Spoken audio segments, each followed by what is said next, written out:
YouTube, happy Monday. Hopefully everyone got out this past weekend and enjoyed the weather.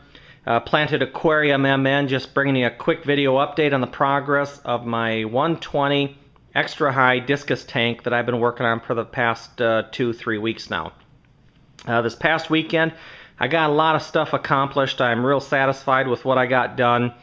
First and foremost, I made my wife happy. I got our family room painted, and that was crucial because I wasn't going to be allowed to push my tank back up against the wall until I got that wall painted. And if I'm going to paint one wall, I just well paint them all, and that made my wife happy. We've got a pretty big family room down here. It's 30 by 30, and took a lot of paint, took a lot of time, but we got it done, and it feels good to get it out of the way. But this also, this past weekend, I was able to get my filtration system done. Last weekend, I was able to get the stand reinforced. It's a cheap Marine Land Majesty stock stand, and the thing's made out of, real lightweight pine. If you guys have stock stands, you know how they are. They're not real heavy. They're designed to hold the weight of the tank. I understand that, but I like my stands to have a little more beef on them. So last weekend I was able to reinforce this stand with a bunch of 2x4s and 2x6s, and put some 2x4 bracing all the way around the bottom, framed in that whole bottom with 2x4 to support the 3/8 inch piece of plywood that was stock in the middle. Have 2x4s on each end and some 2x6 horizontal braces throughout this whole stand. And then I also, it was supported by 1x2s on each end and then a 1x4 in the middle. And those were the only points of contact with the tank, and that's where all the weight was going to be supported, is here, just a little bit in the middle, and then on the end. Took those out and dropped a 1/2 inch piece of plywood down inside there.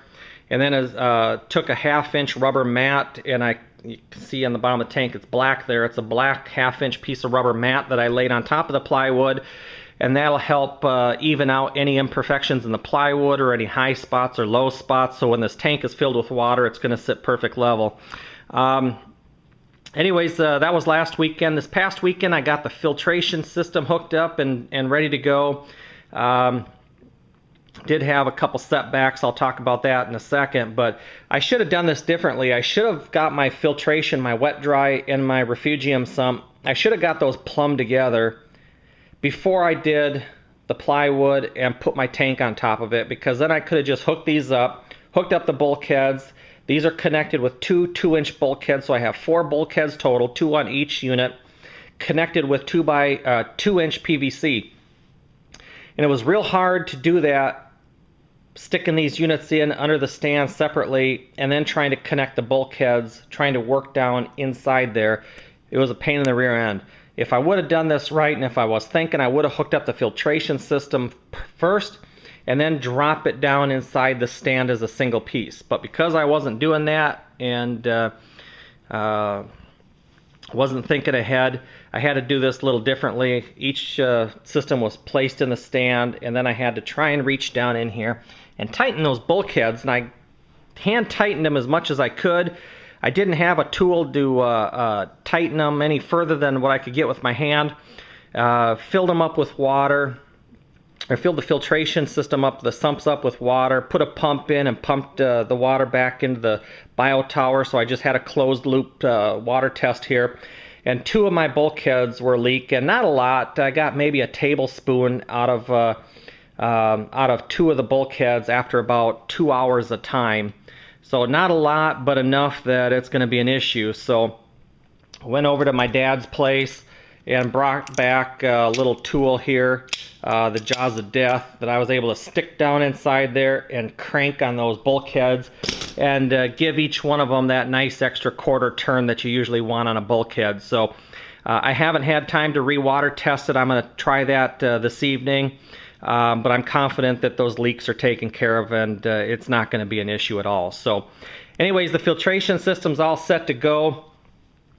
First and foremost, I've got the eShop's PF1000 dual overflow box here. Each of these overflows has a sponge pre-filter on it to take out any of the big pieces of plant or big pieces of crap or whatever. Trap those large pieces first, flows down the hoses here, into my bio tower where I've got marine pure black plastic biomedia, and then a submerged portion here that's filled with fluval biomax and C-Chem pond matrix. And then that will flow up through this sponge here over this baffle where I do have some additional C-Chem pond matrix. Not for filtration, but that stuff is pretty much just holding down an additional foam pad, and then some filter floss, and then a 100 micron filter pad that I cut to size as well. Should also mention, on top of my wet dry, I've got the drip tray, and there are two foam blocks up there cut to size to fit inside the drip tray. Now over here, once the water comes over this this sponge here and over this baffle, goes down, drains into this section where you probably can't see that very well, but I've got my two Cobalt Aquatics 200 watt Neotherm heaters right here. That flows from two 2-inch bulkheads into my second sump, and this is going to be a refugium area where I'm going to throw in a bunch of hornwort. I'm going to have a refugium light on there as well. Flows under this baffle through this foam block that I cut to size over this final baffle and over to the pump. It's a Quiet One 5000. I've got it hard plumbed coming back up to the tank here with my custom designed dual return nozzle here. Now I know the 90-degree elbows are going to reduce the flow a little bit, and having this T is also going to reduce the flow a little bit, but this pump here is rated at 1,400 gallons an hour at 0 head, and at about at a 4.5 foot head. This thing's rated, I believe it was like 1,100 gallons an hour. Well, my overflow can only handle 900 gallons an hour, so I'm not worried about reducing the flow with a T and a couple of 90-degree elbows. And in fact, I still have a ball valve on there. I'll probably still have to dial that down a little bit. We'll see. It's going to be close, but I have two of these return nozzles on here, and that's going to help disperse the return flow and make it a lot calmer of a return than if I would have one. If I had one pumping out 900 gallons an hour, it's going to be a jet stream in there, and it's going to be blowing the discus over like sheets of plywood. So I wanted to diffuse the return a little bit, diffuse that water pressure coming back.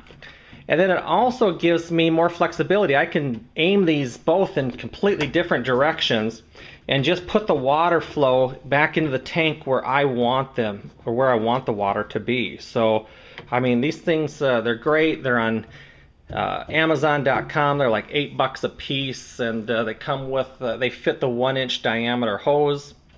But that's my return. So, next phase that I have, I need to get my aquarium background on, and then I got my lights, and then I'm going to build a canopy and stain and match the trim. That'll probably be next week or the week after. As far as lighting, I wasn't sure what I was going to do, but I went with two Phoenix Ray 2 LEDs. These are 30-inch LEDs, 60-inch tank. So I got two of the 30-inch Ray 2s. I do have some glass canopies coming, glass Versatop or whatever, from Marineland, and I'll just set the Phoenix Ray 2 lights right on top of the glass, and then I'll have a little wood canopy that I'm going to build around that. But I went with these Phoenix Ray 2s. I've never tried LEDs before. I've always had fluorescents or T5s.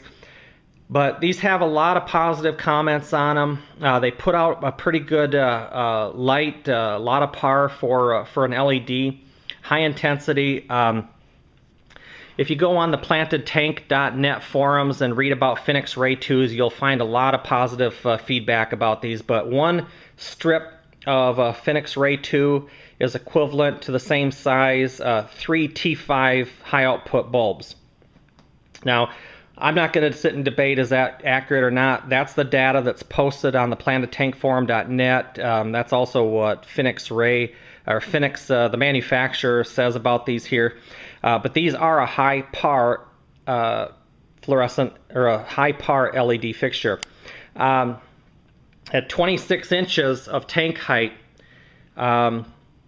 these Phoenix Ray 2s should still be putting about 40 to 45 par down at substrate, That's with 2 inches of substrate. I'll probably have about 1 inch of pool filter sand, but I should still be getting about 40 par at substrate level. So that's still going to keep me in the high-low light or the low-medium light area where I wanted to be. I don't want high light with this tank. This is not going to be a CO2 injected tank. So I wanted to keep this in the low to medium lighting at best. A single strip of Ray 2s does the job for me. They're 95 bucks a piece, so it wasn't breaking the bank to put lighting on this tank and to put me at the lighting values that I wanted to be.